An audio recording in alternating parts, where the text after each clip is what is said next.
আলাইকুম রহমতুল্লাহি ওয়া বারাকাতুহু। আলহামদুলিল্লাহ ওয়াসসালাতু ওয়াসসালামু আলা মান লা নাবিয়্যা বা'দাহু। আউযু বিল্লাহি মিনাশ শাইতানির রাজিম। বিসমিল্লাহির রহমানির রহিম। বাবু কাউলিল্লাহি তাআলা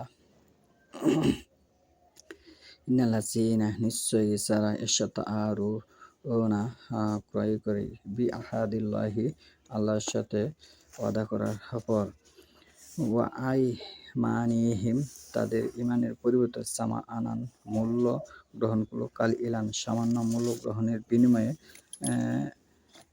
সামান্য মূল্য গ্রহণ করল ঈমানের পরিবর্তে। উলাইকা এরা লা খালাকা লাহুম ফিল আখিরাতি এদের আখিরাতে কোনো অংশ নেই। ওয়ালা ইউকাল্লিমুহুমুল্লাহু তাদের সাথে আল্লাহ কথা বলবে না। ওয়ালা ইয়ানজুরু তাদের ইলাইহিম তাদের দিকে আল্লাহ তাকাবেন না। ইয়াউমাল কিয়ামাতি কিয়ামতের দিন। ওয়ালা ইউযাক্কিহিম তাদেরকে পরিশুদ্ধ করবেন। ওয়ালা হুম আযাবুন আলীম তাদেরকে আল্লাহ কঠিন শাস্তি দিবেন। সূরা আলে ইমরান ৭৭ নম্বর আয়াত। যারা আল্লাহর সঙ্গে কৃত ওয়াদা এবং নিজেদের শপথকে তুচ্ছ মূল্যে বিক্রি করে পরকালে তাদের কোনো অংশ নেই। কিয়ামতের দিন আল্লাহ তাদের সহিত কথা বলবেন না এবং তাদের দিকে তাকাবেন না এবং তাদেরকে পরিশুদ্ধ করবেন না। তাদের জন্য মর্মান্তিক শাস্তি রয়েছে। শপথ বলতে আপনি এখানে কি বোঝেন?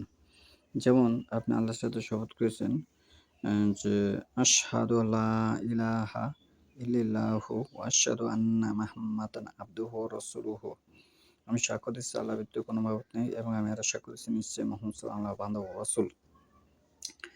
এবং আপনি আলে ইমরানে আপনি আরো বলেছেন যে ওমান ইয়াবতাগি গায়রাল ইসলাম দীনান ফালান ইউকবালা মিনহু ওয়া হুয়া ফিল আখিরাতি মিনাল খাসিরিন। আল্লাহ বলতেছে ইসলাম ব্যতীত কিছু অন্য ধর্ম তালাশ করে তাহলে সে কিয়ামতের দিন ক্ষতিগ্রস্ত হবে। এখানে কিন্তু আপনি আল্লাহর কাছে খালিস অন্তরে আত্মসমর্পণ করেছেন। এখন এই আত্মসমর্পণ যদি আপনি ভঙ্গ করেন তাহলে কি শাস্তি হবে আল্লাহ এখানে সেটা তুলে ধরেছেন। আপনার কিয়ামতের দিন তাদের এর সঙ্গে আল্লাহ কথা বলবেন না। ১ নম্বরে দিন হচ্ছে তাদের দিকে তাকাবেন না, ৩ হচ্ছে তাদেরকে পরিশুদ্ধ করবেন না। তাহলে এই ওয়াদাটা যদি আপনি ভঙ্গ করেন, ওয়াদাটা কি ভঙ্গ করলেন? আপনি মানুষের সাথে প্রতারণা করলেন এবং আপনি ইসলাম দাবি করেন, আপনি জুয়া খেলেন এবং বিড়ি তামাক সেবন করেন। আপনি